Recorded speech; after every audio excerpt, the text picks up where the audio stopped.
حضور اکرم صلی اللہ علیہ وسلم کی رحمت سے، کاملین کی نگاہ کے فضل سے، اولیاء اللہ کے فیضان سے مستفید لوگ فائدہ اٹھا چکے، اٹھا رہے ہیں، اٹھاتے آئے ہیں۔ تو حضور کے صدقے سے بزرگ فرماتے ہیں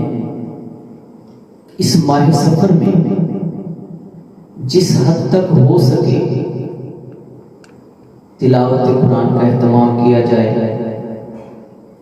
نوافل کا اہتمام کیا جائے، اللہ کی بارگاہ میں استغفار پیش کیا جائے، خیر بھلائی مانگی جائے، کرم و فضل مانگا جائے، اور اس ماہ میں جو آزمائش، جو پریشانی، جو بلیات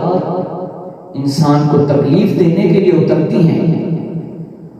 جب انسان یہ سارے خیر کے عمل کرتا ہے، پھر ان سارے عمل کو اللہ کی بارگاہ میں پیش کر کے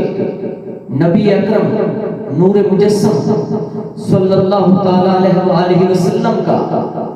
وسیلہ پیش کر کے اللہ سے استدعا کرتا ہے، تو اللہ جل شانہ اپنے بندے پہ اپنا فضل قائم رکھتے ہیں، اور ان تمام مصیبتوں سے،